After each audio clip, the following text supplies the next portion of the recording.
व्यासपीठावरती बसलेले धारावी बचाव समितीचे सर्व सदस्य, समोर बसलेले धारावीकर आणि आमचे खासदार अनिल भाऊ देसाई, आजची लढाई ही फक्त धारावीकरांची लढाई नाही, ही लढाई आहे संपूर्ण मुंबईकरांची आहे।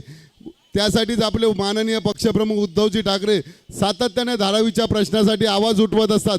माननीय आदित्य ठाकरे हे सुद्धा सातत्याने वेगवेगळ्या विभागामध्ये भेटीगाठी करत असतात। कारण एवढंच आहे की धारावी यांना उद्ध्वस्त करायची आहे। बघा, वेळ गेलेली नाही, जशी सौम्याजींनी सांगितलेली वेळ अजून खूप आहे आपल्याकडे। काल परवा आम्ही या आता जो मेघवाडीसाठी आम्ही स्वतः धारावीच्या आपल्या एसआरच्या कार्यालयामध्ये सायन इथे गेलो असताना त्यांना आम्ही तेवढाच आवाज दिला की त्यांना जोपर्यंत त्यांना ॲग्रीमेंट देत नाही तोपर्यंत तिकडचा कुठलाही माणूस उठणार नाही।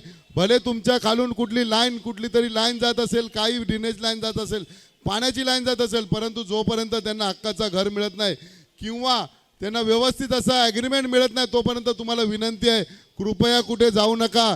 नाहीतर ही धनदाडग्याची शक्ती आहे, पैसेवाल्यांची शक्ती आहे आणि संपूर्ण सरकार, केंद्र सरकार अदानीच्या पाठीशी आहे, राज्य सरकार अदानीच्या पाठीशी आहे। तुम्हाला देशोधडीला लावतील आणि तुम्हाला बेघर करतील, एवढं लक्षात ठेवा। ही लढाई फक्त मेघवाडीची नाही तर संपूर्ण धारावीच्या करांना, नाही तर आज मेघवाडीवरती ही अडचण आहे, उद्या कुंभारवाड्यावरती येईल, परवा कोळीवाड्यात होईल, अशा वेगवेगळ्या ठिकाणी हे अडचणी निर्माण करतील।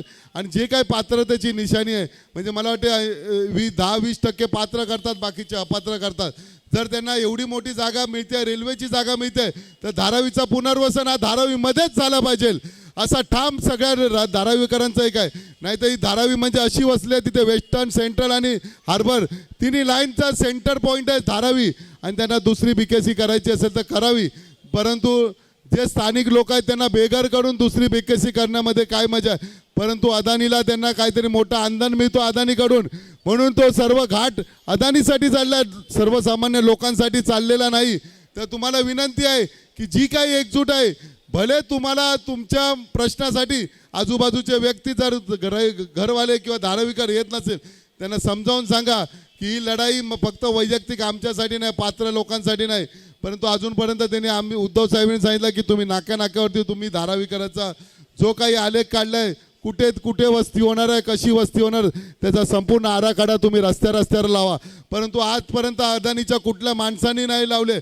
इथे तुम्हाला मोठमोठे वेगवेगळे लोक आणतील, इथे दमदाटी करतील, परंतु तुम्हाला विनंती आहे की कुठल्याही दमदाटीला घाबरू नका। शिवसेना किंवा धारावी आंदोलन बचाव समिती तुमच्या सातत्याने पाठीला, उद्धव ठाकरे साहेब तुमच्या बरोबर आहे, संपूर्ण मुंबई तुमच्या बरोबर आहे। त्यामुळे कोणी कुठे घाबरू नका आणि एकजूट ठेवा आणि पुन्हा एकदा धारावीचा लढाई असाच ठेवा। उद्यापासून आमचं राज्य शासनाचं अधिवेशन चालू आहे, यामध्ये या विभागाचे आमदार यांच्या समोर आपण धारावीची बाजू मांडणार आहोत। त्यासाठी जे काही धारावीचे प्रश्न आहेत ते सगळेच प्रश्न स्वतः आमचे तसे आम्ही मानतो आणि त्यासाठी लढाई देतो आणि तुम्हाला ग्वाही देतो। धारावीच्या प्रत्येक प्रश्नासाठी तुमच्या बरोबर उभा राहून ते काही सोडवण्याचा प्रयत्न करू। एवढं बोलून मी माझे 2 शब्द बोलवतो। जय हिंद, जय महाराष्ट्र।